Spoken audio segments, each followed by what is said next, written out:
Bismillahirrahmanirrahim. Assalamualaikum warahmatullahi wabarakatuh. Waalaikumsalam warahmatullahi Waalaikumsalam wabarakatuh. warahmatullahi wabarakatuh.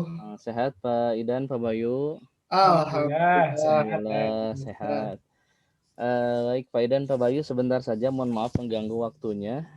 Saya kemarin dimintai tugas, salah satunya adalah sosialisasi tentang AKM. Jadi kemarin sudah ngikutin salah satu BIMTEK ya yang diadakan oleh Kemendikbud. Itu ada salah satunya AKM, asesmen kompetensi minimal gitu ya. Nah, ini memang diminta untuk mensosialisasikan kepada guru-guru yang ada di sekolahnya yang belum ikut.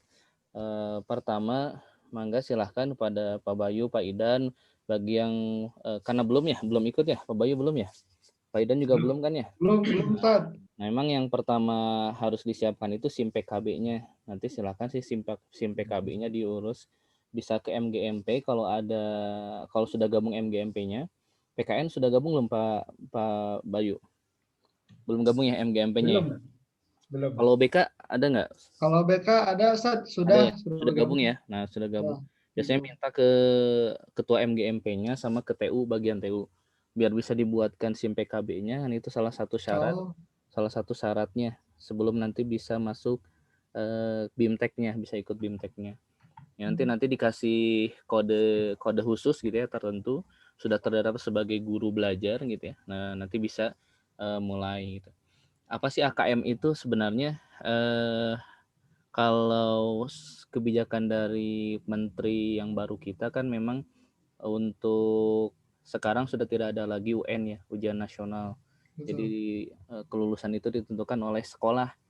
Nah, otomatis tidak serta-merta dihapuskannya UN itu begitu saja gitu. Otomatis pasti ada evaluasinya. Nah, salah satu hasil evaluasinya memang lebih ke gimana anak-anak ini yang dinilai bukan hanya dari kognitifnya saja gitu ya, kognitifnya saja.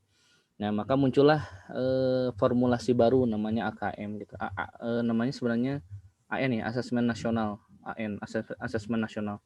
Nah, di asesmen nasional itu terbagi jadi 3, salah satunya adalah AKM, asesmen kompetensi minimal. Itu di bawahnya nanti cuma ada mempelajari 2 sih sebenarnya, 2 ilmu dasar, ilmu membaca, literasi, sama numerik. Nah, itu nanti anak-anak itu lebih ke fokus ke itu kalau AKM-nya, kemampuan literasi sama kemampuan numerik. Nanti anak-anak kelas 8 tapi yang dites, bukan kelas 7 dan kelas 9. Nah, jadi perbedaannya dari sana sih, nggak ada UN, tapi ada yang namanya AKM, asesmen nasional, salah satunya AKM yang dites itu kelas 8. Kenapa kelas 8? Ini katanya salah satu alasan terkuatnya biar bisa dievaluasi sehingga kelas 9 itu bisa terlihat hasilnya gitu, bisa diperbaiki. Jadi memang ya bagus sih sebenarnya, ini inovasi baru, meringankan anak-anak, tidak stres dengan ujian nasional yang kelulusan ditentukan oleh beberapa jam tertentu gitu ya.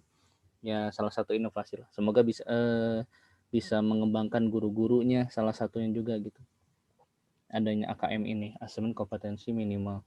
Kemudian ada survei karakter. Nah, pas banget nih kita ada di PPK. Ini salah satu yang nanti dinilai di asesmen nasional itu adalah karakternya. Karakter yang sering kita gaungkan itu. Nah, mereka sebenarnya di sekolah lain itu menilai itu.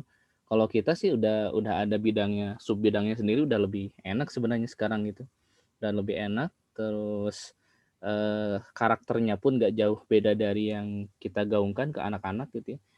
Ke religiusnya, nasionalismenya, gotong royongnya, mandirinya, integritasnya tidak jauh dari itu. Ya, yang terakhirnya ada survei lingkungan sekolah, itu lebih ke budaya sekolah seperti apa kita gitu. Nah, yang di BIMTEK nanti, yang nanti mungkin bisa Pak Bayu, Pak Idan ikuti, itu lebih ke AKM-nya, literasi sama numeriknya.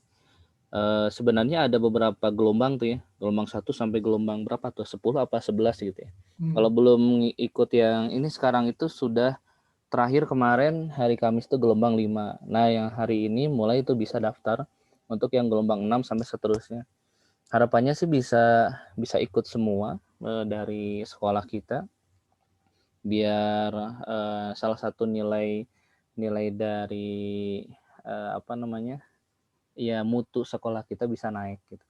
Nah, kalaupun belum nanti bisa akhirnya bisa ke TU, dibantu sama TU, kemudian bisa aktif juga di MGMP, Pak Bayu, Pak Idan nanti bisa aktif juga.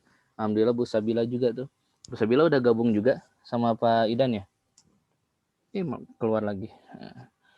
Nah, itu saja mungkin ya Pak Idan, Pak Bayu, terima kasih untuk waktunya sudah meluangkan sosialisasi AKM sedikit, mengajak mari sama-sama ikut BIMTEK-nya biar bisa dapat sedikit pengalaman gitu ya, bukan sedikit, banyak malah pengalaman. Kemarin itu dikasih waktu 4 hari tapi saya coba kerjakan dalam waktu 1 hari, ternyata bisa. Bisa, tapi luar biasa itu harus benar-benar meluangkan waktu. Nggak bisa diganggu gugat itu. Seharian full. Ada yang memang bisa dicicil sebenarnya tuh. Karena 32 jam kan, kita kehitungnya 32 jam dibagi jadi 4 hari gitu. Jadi ada berapa sesi ya? 6 apa ya 8 gitu ya. Kurang lebih segitu. Nah, bisa itu diikuti gitu. Memang banyaknya teori-teori, tapi aplikasinya kebanyakan praktek juga gitu. Kita disuruh lihat video, kita disuruh nulis soal, kita disuruh kuis gitu ya, dan seterusnya. Itu saja, terima kasih Pak Bayu, Pak Idan, Pak Umar. Semoga bisa ikut gitu ya, BIMTEK AKM. Ya, atau nur sadil mah. Assalamualaikum. Ya, insya Allah ikut ya. Insya Allah. Bikin dulu SIM PKB ya. Buat dulu SIM PKB-nya. Biar nanti bisa diproses gitu ya. Karena sebelum masuk ke BIMTEK-nya ditanya itunya dulu, SIM PKB-nya dulu sudah ikut, sudah terdaftar, sudah diaktifasi apa belum gitu.